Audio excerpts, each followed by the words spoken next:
The first one we held for NPRA was the biggest in American history.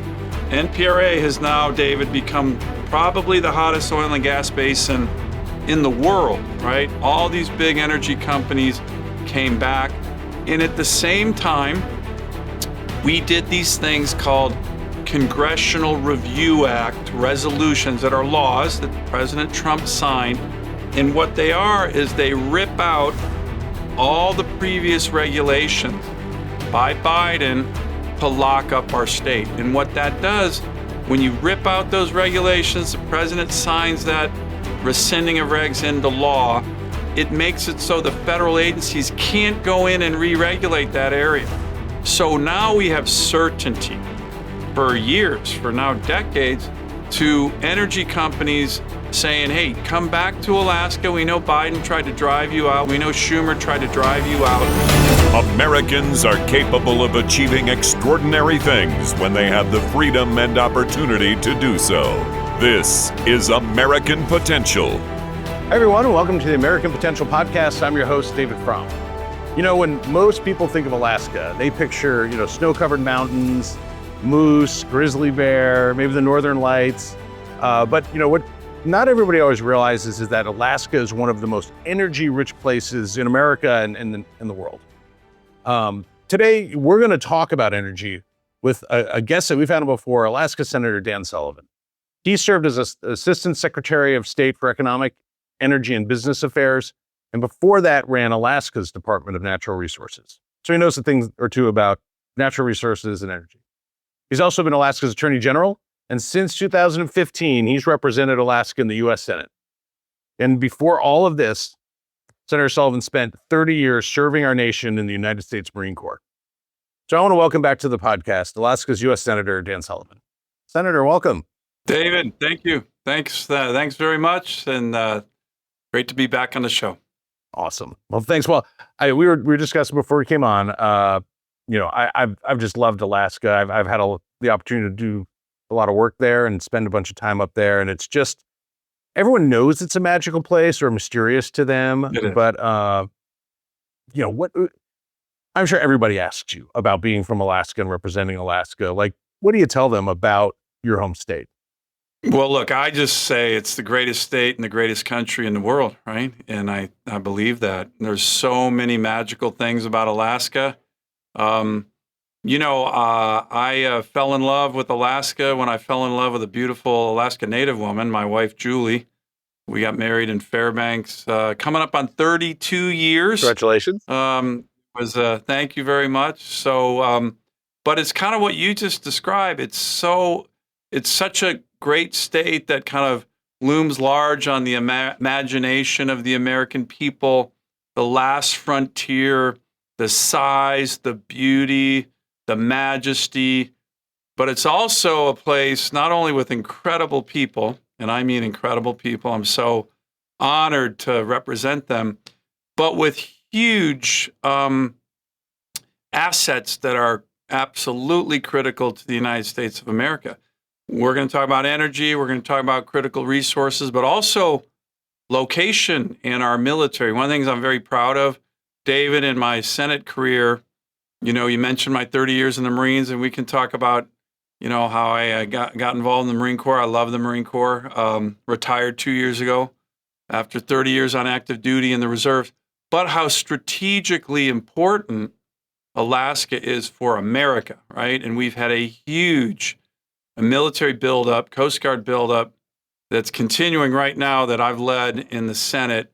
But the father of the U.S. Air Force, Billy Mitchell, in testimony in the 1930s to the Senate Armed Services Committee, called Alaska the most strategic place on the planet and said that whoever controlled Alaska, which fortunately the United States of America does, would be able to dominate, the world. So it's not only beautiful and a great place for hunting and fishing and incredible wildlife, but it's one of the most important states for the entire United States. And it's really a privilege to serve as a U.S. Senator. Well, I've been blessed to be able to spend some time there, and some of the people closest to me are Alaskans, and it is a group of great and very unique people. I want to go to your service in the Marine Corps, and then what you said about, the veteran community and the military and strategic importance, and then talk a little more about energy, because energy is such a crucial issue for Alaska and for the nation. Yeah. And you've been a real leader on that. So, you're 30 years in the Marine Corps, and, tell me about, like, as a veteran, some of the things that you've observed and done with regard to the veteran community. And I'm giving you, I got a little plug to give. We are starting, we are sending up our, a brand, a partner organization of ours at America's Prosperity called Concerned Veterans for America. And they arrived today, in fact, in Alaska, and will be there Good. Great. for the future to try to talk to the veteran community and hopefully help veterans and talk about national security and America's interests. So tell me about the veterans community and how you see them interacting with our government. Well, look, I mean, I forgot to mention, and it's a really important part of Alaska's heritage, Alaska's culture, because we're so strategic. It's and because we have a big military presence that we're building up now, and I can get into that. We are the state with more veterans per capita than any state in the country. So, as you know, because you spent a lot of time in Alaska, it's a very patriotic state. We just had Memorial Day about a little over a month ago, and I always try to get to different Memorial Day services throughout our state. I was in this big service in Anchorage, big service, Memorial Day service in the Mat-Su Valley. And there's just hundreds of people who come, Gold Star families. We know real sacrifice. And the other thing I love about our Memorial Day services in Alaska that I'm not sure you see in other places, we bring our kids, right? We bring our young people. We have them listen. We have them listen to the stories of heroism and sacrifice. So that element, veterans, big military families, and patriotism is a huge part of our state, and it's something I'm just really proud to be a part of. I serve on the Armed Services Committee, so that oversees the active duty and reserve component of our Department of War, but I also serve on the Veterans Affairs Committee, and that's really important, as I mentioned, for Alaska to, you transition like I did a couple of years ago from being in the military to being retired or a civilian, but you're a veteran, and taking care of our veterans is a huge part of what I've tried to do as a U.S. Senator,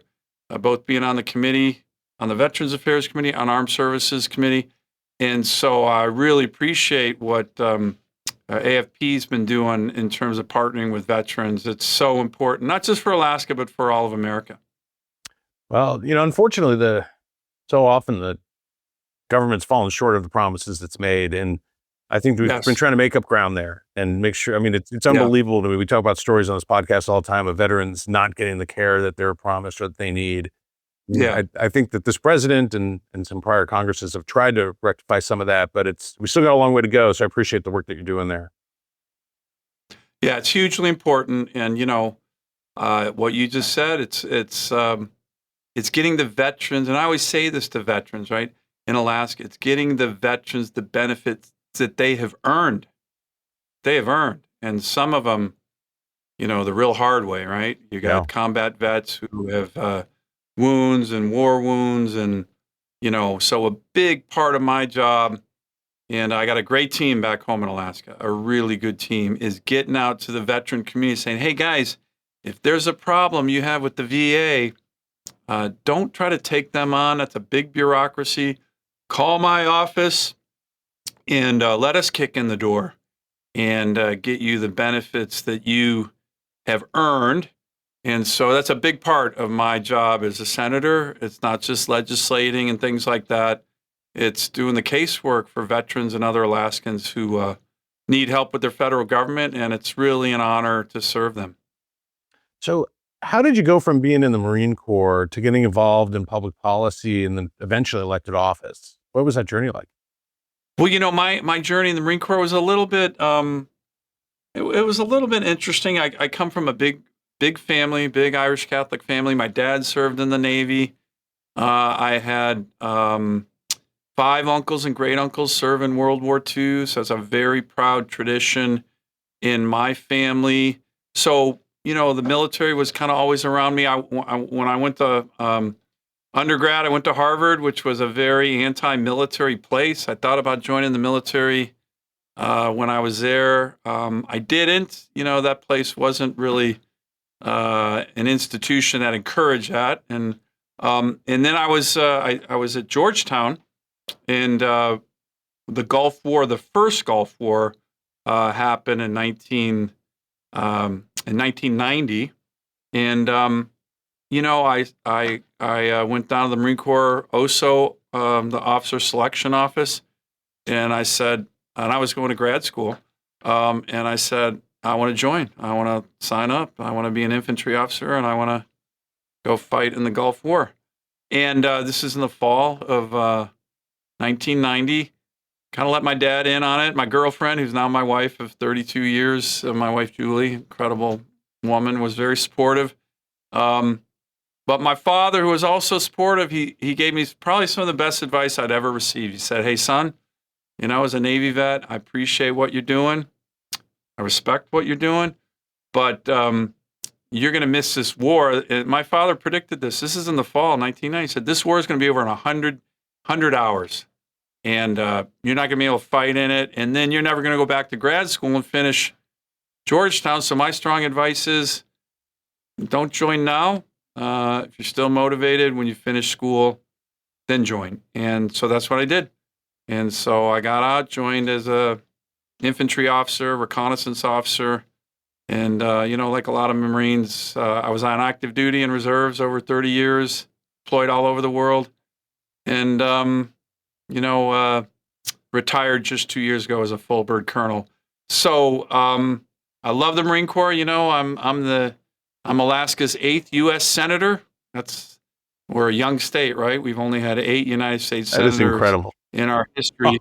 But with the exception of husband and father, the proudest title I've ever had is United States Marine, and I will take that to my grave. So I've always really cared about these issues in terms of national security, and I will tell you, as a Marine who spent a lot of time in the Marine Corps, it's really helped me in my Senate job, right? Because you can question the admirals and generals in hearings and stuff, but I was able to stay in the reserves through even a good portion of my Senate career in some pretty good billets that were important billets in the Marine Corps, that I was also able to, call BS on some of the admirals and generals when they are kind of testifying in front of the Armed Services Committee. So gave me a lot of insights, and I think it really helped my day job, which was a United States Senator. And these are issues I care deeply about, not just for Alaska, but for America. Strong military,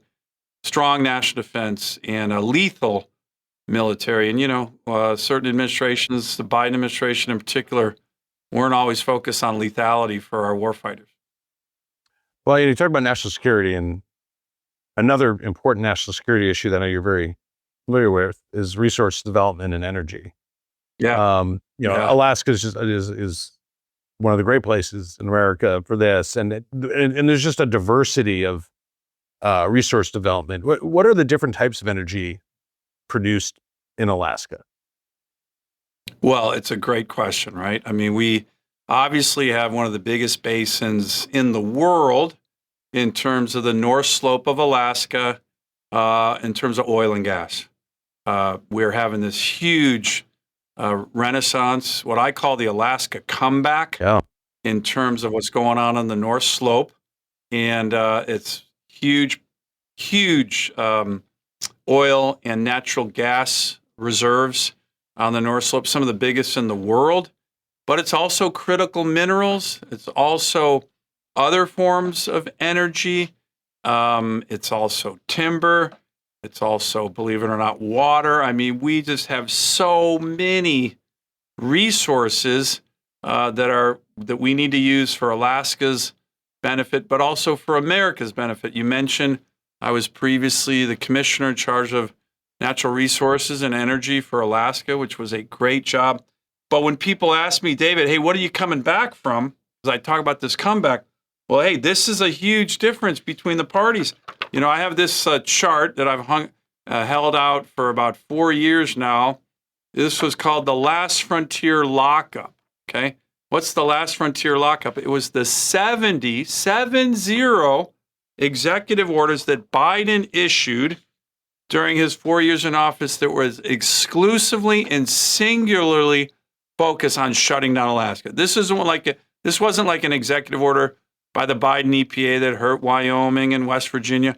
70 that they issued to crush our state, kill thousands of jobs. And then when Schumer was the majority leader, right, we called this the Schumer shutdown. This guy, hundreds and hundreds of votes in his career, focusing on shutting down Alaska. So the bottom line on this is elections have consequences for the energy sector of America, for the resource development sector of America, but especially for Alaska, because a core tenet of the Democratic Party on the left wing of the party, which is where all the energy is, as you know, is when they get power, one of the things that they insist that their elected officials do is go crush the state of Alaska and kill thousands of jobs. So we have a comeback from that, because that was really hurting our state when Biden was in office, when Schumer was the Senate majority leader.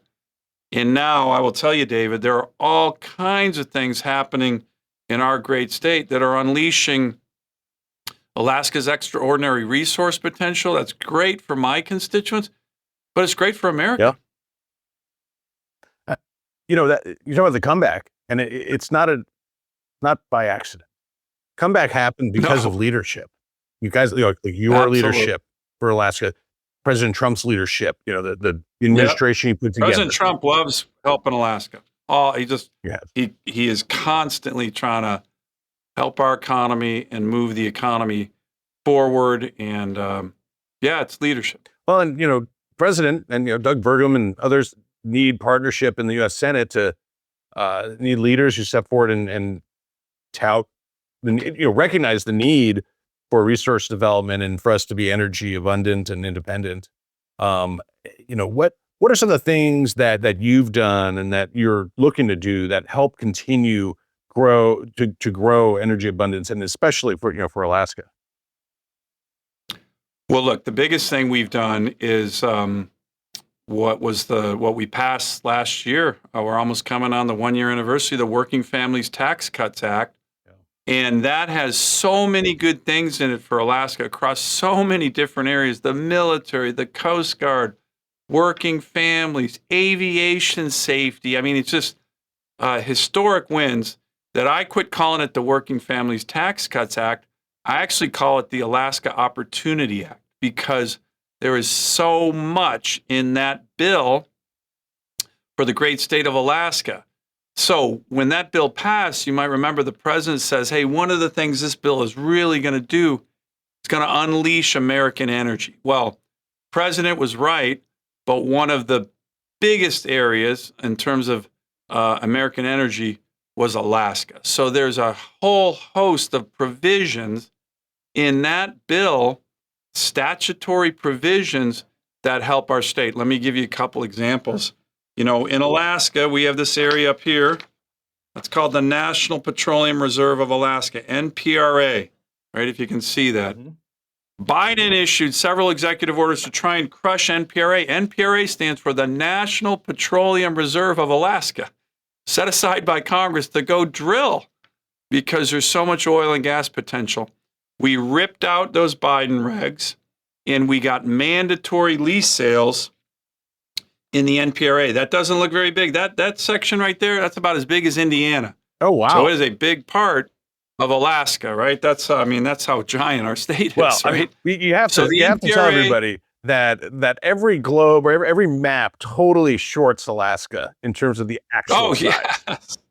I mean, you can't the North Slope up here, the whole North Slope where all the oil and gas is, that's about almost the size of Montana, right? And Montana is a really big state, but it's not that big relative to Alaska. So NPRA, we got 10 years of mandatory lease sales where we're telling the federal government, hey, hey, we don't care whoever the heck's in power, right? Even if it's a Democrat, they have to go put out lease sales for NPRA for the next 10 years. We did the same for ANWR, right? That's another federal area with a ton of oil and gas there. We did the same for an area down here in Alaska called Cook Inlet. That's another oil and gas area of our state. So we said, first of all, federal government, you have to hold these mandatory lease sales. And by the way, the first one we held for NPRA was the biggest in American history. NPRA has now, David, become probably the hottest oil and gas basin in the world, right? All these big energy companies came back. And at the same time, we did these things called Congressional Review Act resolutions that are laws that President Trump signed.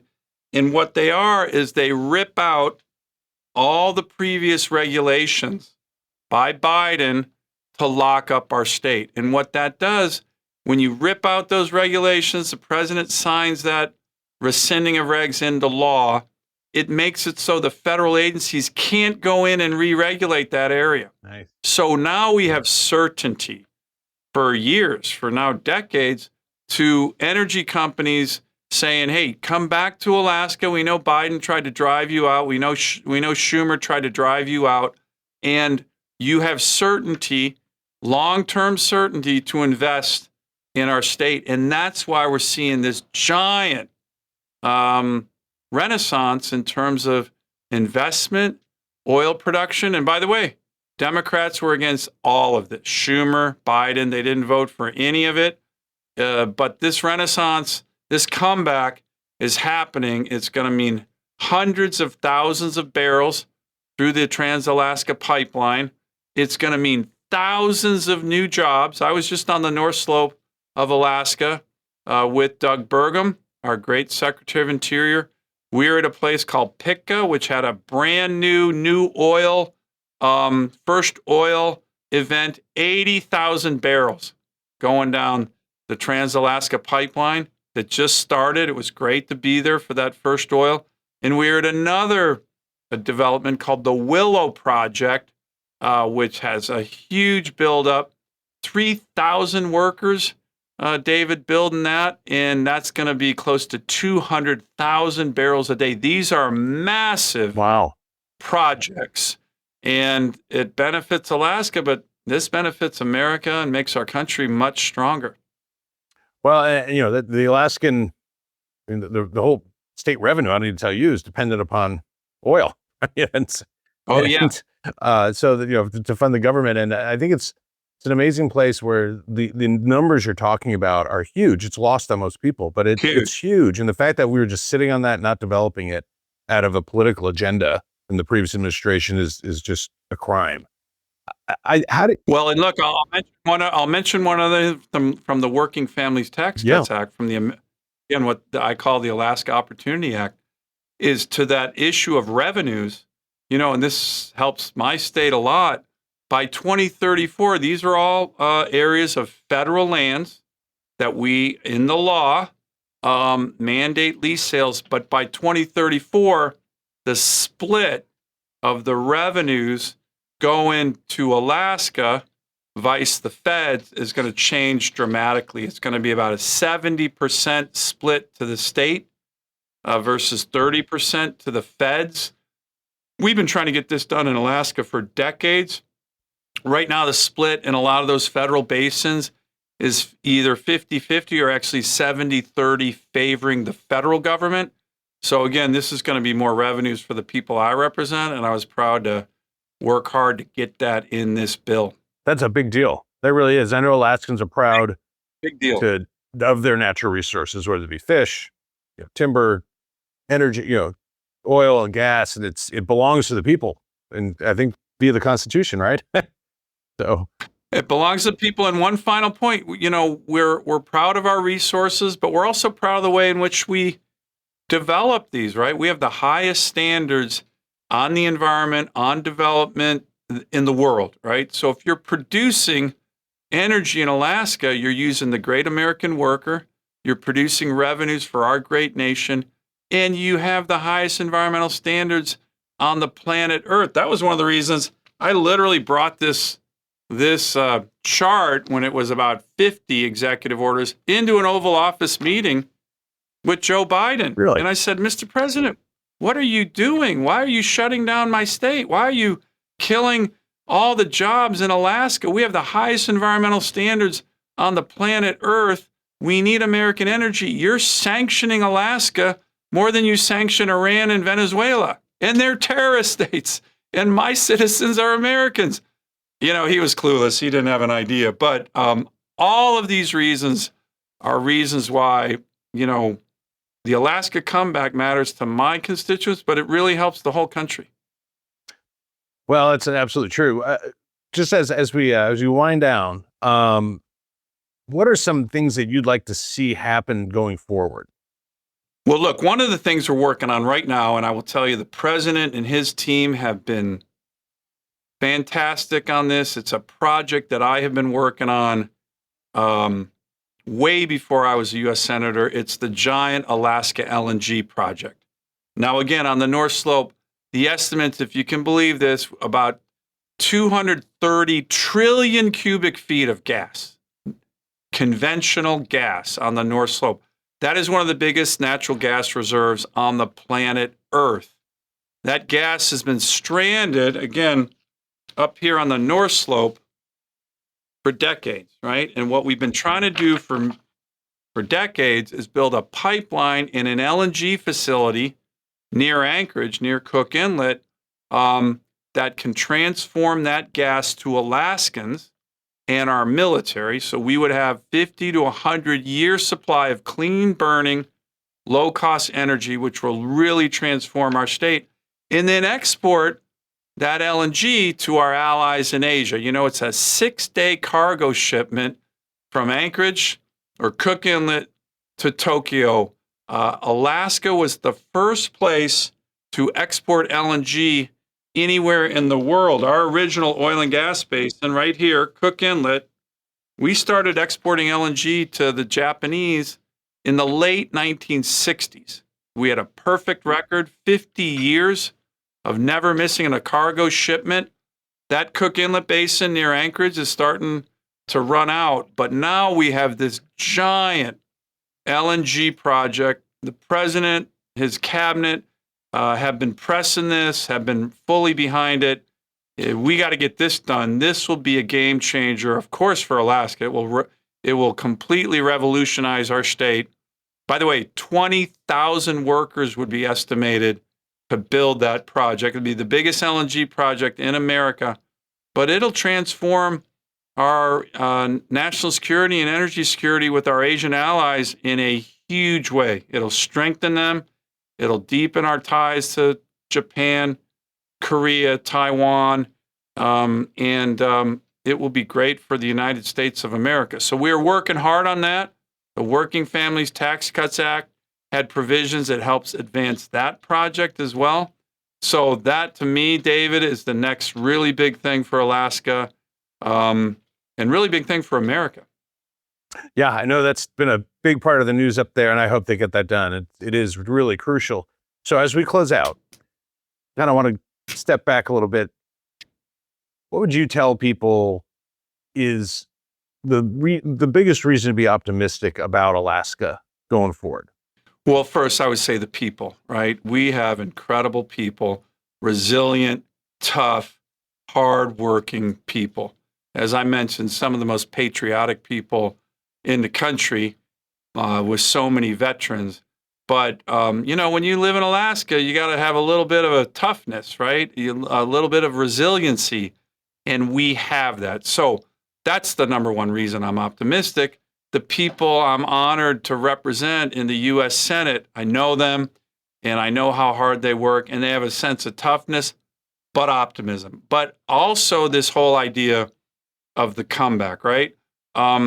We are on the verge of getting things done in our state that we've been trying to get done for decades. And it's not just in the oil and gas sector with regard to reversing the decline of oil going down the Trans-Alaska Pipeline.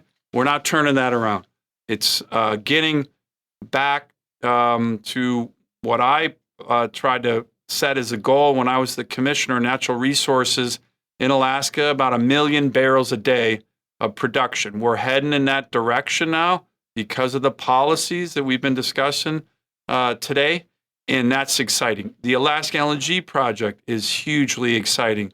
But the other thing that is happening right now that I'm very excited about, Alaskans are excited about because they're so patriotic, is this historic buildup of our military that we're having right now.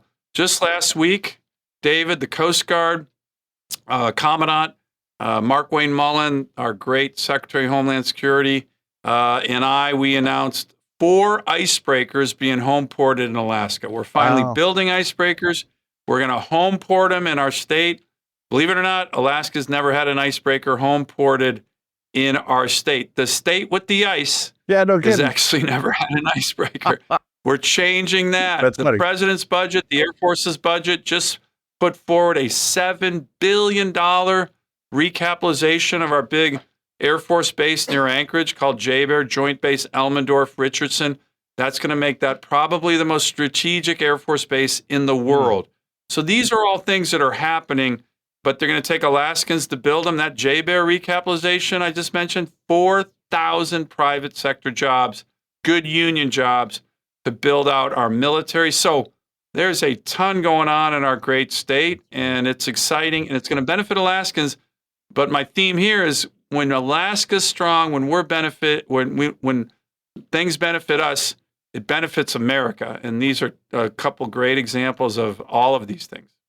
All very true. I will add one thing that I think you're probably very excited about and that I'm excited about and all your constituents are excited about is summer in Alaska. Because summer in Alaska is magical. Not summer in Alaska. It can be difficult, but it is the wonderful time of year. Well, I love all time. I mean, we had a very, very cold winter. Now, that doesn't make news, but man, it was cold throughout a lot of parts of our state. I love all the seasons. I love the winter, I will tell you that. Yeah. But you're right. Summer's magical. There is a sense of energy when the sun is up for a good portion of the whole day. You feel it. It's magical. And there's a dynamism to that we love in Alaska. Well, Senator, I appreciate your joining us. I appreciate your leadership in Alaska. I've come to love that state, and I hope to see you up there at some point. Good, David. Thanks. I'll see you back home soon. Thanks. Well, folks, if you like this episode and would like to stay connected with the podcast, be sure to like and subscribe to our channel, as well as following us on Facebook, Instagram, and YouTube. And always remember, liberty and freedom are easily taken for granted. Don't take them for granted. Go out there and defend freedom and liberty. Thanks for joining us, and we'll see you on the next episode. Thank you for listening to American Potential. You may listen to more stories from Americans working every day to expand freedom and opportunity in their communities by visiting AmericanPotential.com.